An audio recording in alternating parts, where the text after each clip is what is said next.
বিসমিল্লাহির রহমানির রহিম। আসসালামু আলাইকুম। হ্যালো ভিউয়ার, আজকে আমরা একটি গুরুত্বপূর্ণ বিষয় নিয়ে আলোচনা করব। যে আলোচনাটা না জানলে ইংলিশ শেখাটাই অনর্থক হয়ে যাবে।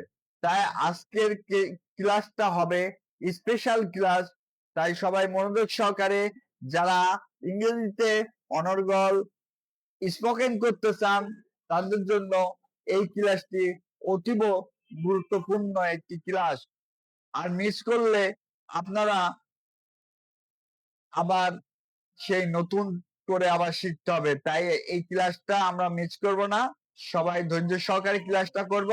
আমরা ব্রিটিশ ল্যাঙ্গুয়েজে উচ্চারণটা করব, কারণ উচ্চারণ যদি সঠিক না হয় তাহলে ইংরেজিতে স্পোকেন করাটা অনর্থক। তাই আমরা আমেরিকান ল্যাঙ্গুয়েজটাকে রিমুভ করে ব্রিটিশ ল্যাঙ্গুয়েজটাকে ইউজ করব, কারণ ব্রিটিশ ল্যাঙ্গুয়েজটা সারা বিশ্বে জনপ্রিয় হয়ে উঠেছে। তাই আমরা ইংরেজিতে স্পোকেন করতে হলে ব্রিটিশ ল্যাঙ্গুয়েজের গুরুত্ব অপরিসীম। তাই আমরা ব্রিটিশ ল্যাঙ্গুয়েজ নিয়ে আলোচনা করব। তো আর দেরি না করে আমাদের ক্লাস শুরু করা যাক। Let's go. Subject English grammar. Part 3, video lesson 3, topic pronunciation. Pronunciation শব্দের অর্থ হচ্ছে যে শুদ্ধ উচ্চারণ অথবা সঠিক উচ্চারণ। আমরা কিছু রুল নিয়ে আলোচনা করব, আপনাদের উদাহরণ সহ সেটা ব্যাখ্যা করব। রুল 1, শব্দের শুরুতে কে এন থাকলে তার উচ্চারণ না এর মতো হয়। এক্ষেত্রে খে অনুচ্চারিত হয়।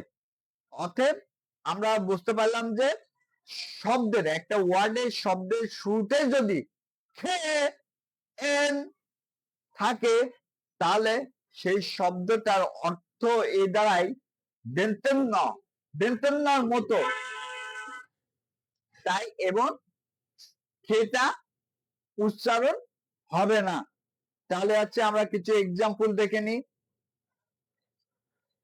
নক, খে এন ও সি খে, নক।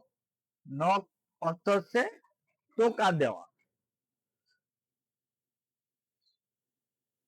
এখানে দেখেন খে বাদ দিয়েছে, থেকে রিমুভ করা হয়েছে, তাহলে এখানে উচ্চারণটা নক হয়েছে।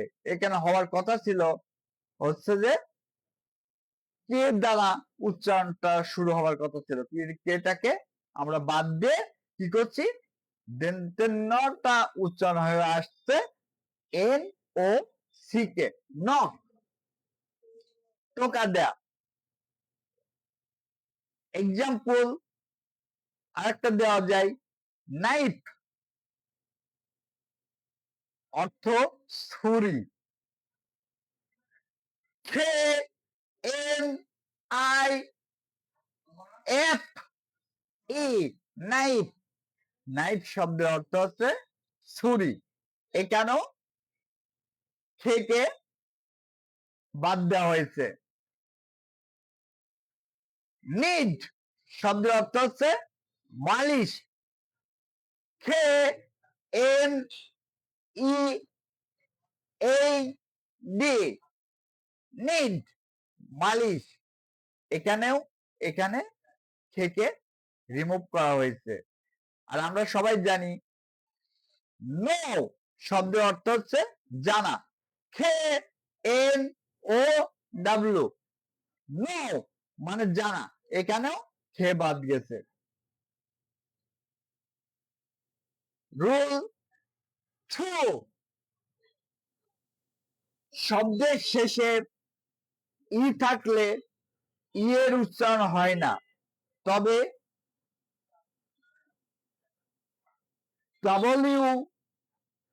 ডবল ই থাকলে উচ্চারিত হয়। আবার বলি রুলস ট্রু। শব্দের শেষে ই থাকলে ই এর উচ্চারণ হয় না, তবে ডবল ই থাকলে উচ্চারিত হয়। যেমন নেম, NAME, নেম, নাম, এখানে ই উচ্চারিত হয় নাই।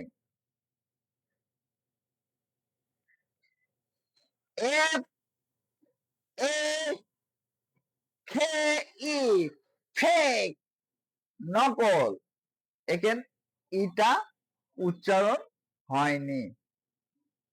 খাম, COME, খাম মানে হচ্ছে আশা, এখানেও ইটা উচ্চারিত হয় নাই, কারণ সিটা আমরা এখানে ক্ষয়ের মতো উচ্চারণ করব বাংলাতে। তারপর আছে আপনার আরেকটা এক্সাম্পল দিই, ঠিক, THE, ঠিক মানে নেওয়া, এখানেও এটা উচ্চারিত হয়নি। সি, SEE, শব্দের অর্থ হচ্ছে দেখা। এই সিটা থাকার কারণে আমরা এটাকে ডবল ইটা উচ্চারণ হচ্ছে। শব্দের শেষে যেহেতু ডবল ই আছে, সেহেতু ওয়ার্ডের শেষে যদি ডবল ই থাকে তাহলে উচ্চারণ হয়। তাহলে এখানে কি উচ্চারণ হচ্ছে? সি, শব্দের অর্থ হচ্ছে দেখা। রুল 3, শব্দে থি থাকলে থি এর পরে ইউ থাকলে থি এর উচ্চারণ চয়ের মতো হয়। যেমন সেঞ্চুরি, CENTURY,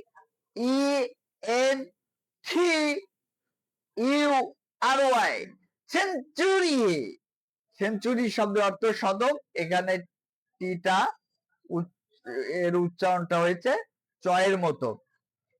যেমন আমরা বলি হচ্ছে ফার্নিচার, FUNITURE,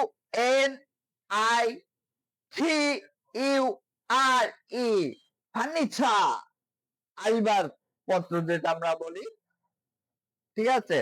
এটা হচ্ছে যে যদি আমেরিকান ল্যাঙ্গুয়েজে হতো তাহলে ফার্নিচার হতো, আইবার পত্র বা আইবার।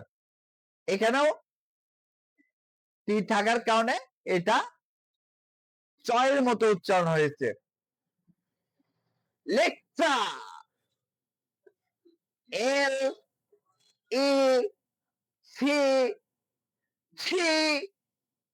LECCURE, লেকচার, বক্তৃতা। এটাও থিটা চয়ের মতো উচ্চারিত হয়েছে। এটা আমেরিকান ল্যাঙ্গুয়েজে হতো হচ্ছে যে লেকচার। তো আজকে আমরা আমাদের অনেক কিছু শিখলাম। Welcome everyone, my YouTube channel easy to English grammar. Everyone who subscribes, likes, comments, share and turns on the bell icon. Thank you. Next part বা next part 4. আল্লাহ হাফেজ।